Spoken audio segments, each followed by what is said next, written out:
Continuamos con la clase número 2. Vamos a hablar acerca de lo que es el álgebra proposicional y los circuitos lógicos.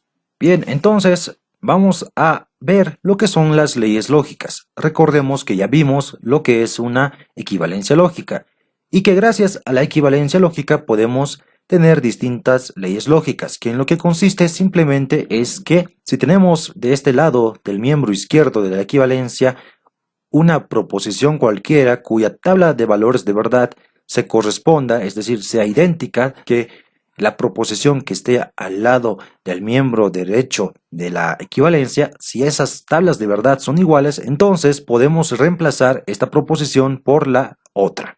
Y así, en ese sentido, vamos a ver que esto es bastante similar a cuando resolvíamos ejercicios de tener una expresión grande algebraica a simplificarla en otra más simple. Es decir, vamos a hacer simplificaciones basándonos en las leyes lógicas. Así que veamos las leyes lógicas más relevantes que podemos encontrar. Bien, entonces podemos partir de las siguientes leyes. La primera ley que tenemos es la idempotencia, que hace referencia a que si tenemos una proposición operada consigo misma es equivalente a la misma proposición. Es decir, estas dos operadas resulta ser la misma proposición, y eso ocurre con la conjunción y la disyunción inclusiva.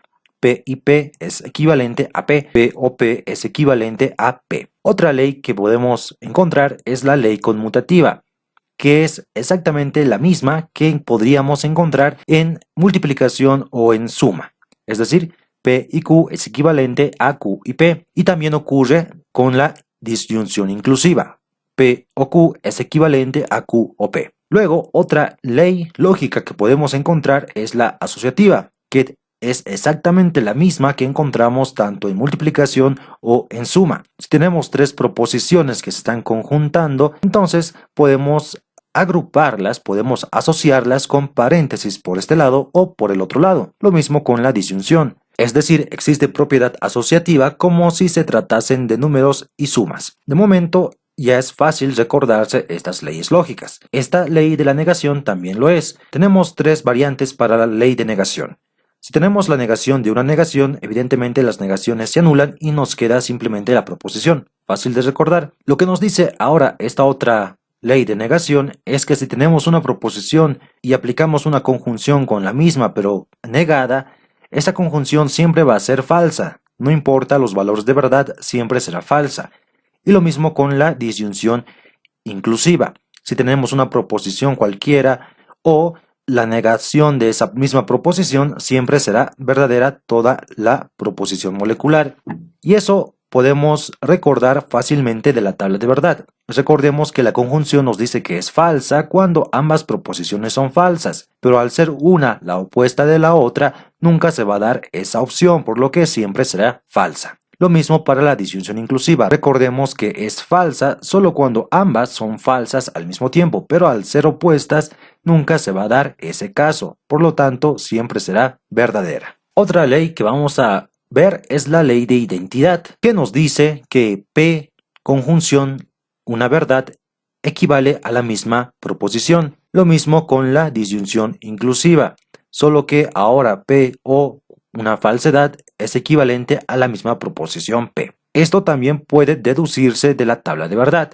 Recordemos que la tabla de verdad de la conjunción nos dice que va a ser verdadera cuando ambas sean verdaderas al mismo tiempo y será falsa cuando se dé cualquier otra combinación distinta a esta. Entonces, como esta parte ya es verdadero, entonces el valor de verdad de toda esta proposición va a depender solamente del valor de verdad de P, haciendo que todo esto sea equivalente a simplemente P. Lo mismo para este otro lado. La disyunción inclusiva nos dice que va a ser falso solo cuando ambas sean falsas al mismo tiempo. Si esta ya es falsa, entonces el valor de verdad simplemente va a depender del valor que tome P, haciendo que todo esto sea equivalente simplemente a P. Ahora veamos la ley de De Morgan. La ley de De Morgan nos dice que si tenemos una negación que está afectando a un paréntesis, lo que hace es que esta negación se va a repartir entre las proposiciones y la conjunción se convertirá en una disyunción. Y viceversa.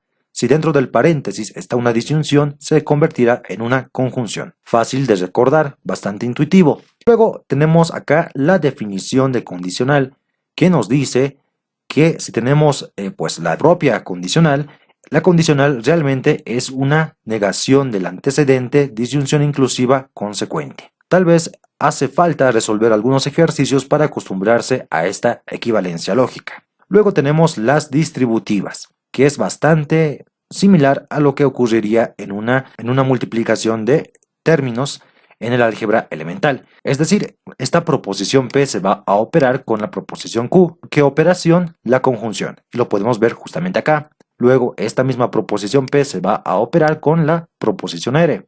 Acá está. ¿Qué operación? Pues esta de acá, la que está afuera. Y la operación que está dentro es la que sale. Fácil de recordar. Simplemente decimos que cuando tenemos distinto operador, es decir, podemos tener la conjunción o disyunción o viceversa, tenemos distinto operador, entonces el que está afuera se va a repartir con los que están adentro del paréntesis y van a intercambiar roles las operaciones. Este que está fuera del paréntesis ingresa dentro de los paréntesis y el que estaba originalmente dentro del paréntesis sale afuera. Lo mismo podemos ver acá. Este se reparte con este y también se reparte con R, entrando dentro del paréntesis. La disyunción que estaba fuera entra dentro de los paréntesis y la conjunción sale afuera.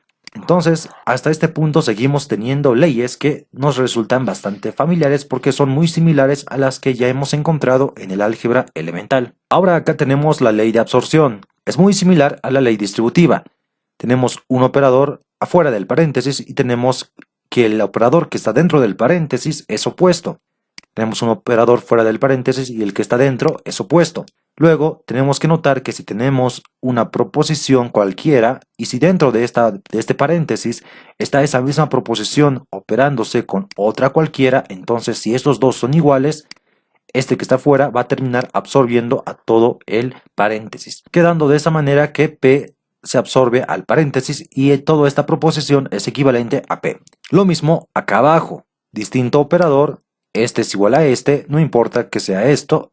Si tenemos esta condición, todo esto se lo va a absorber al paréntesis, teniendo como resultado la ley de absorción. Luego tenemos acá dentro de la ley de absorción otras dos variantes, que también podemos deducir fácilmente de la tabla de verdad. La conjunción nos dice que es verdadera solo cuando ambas son verdaderas al mismo tiempo. Cualquier otra combinación es siempre falsa. Como esta ya es falsa, entonces no importa realmente el valor de P, siempre será falso.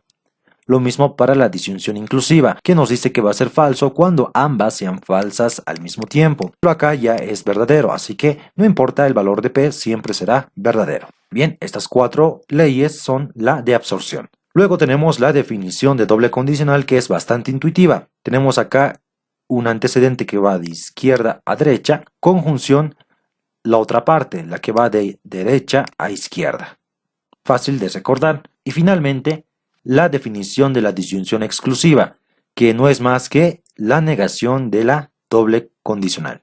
Es esta misma, pero negada. Entonces, de esta manera, hemos visto que estas leyes lógicas aparentemente son nuevas, pero realmente no lo son. Son bastante intuitivas de recordar, solamente es cuestión de práctica para lograr dominar las operaciones del álgebra proposicional. Es importante lograr tener cierto dominio de estas leyes lógicas, porque vamos a ver que vamos a seguir utilizando estas mismas leyes en los conjuntos y también un poquito en las relaciones. Entonces, consejo mío, practicar.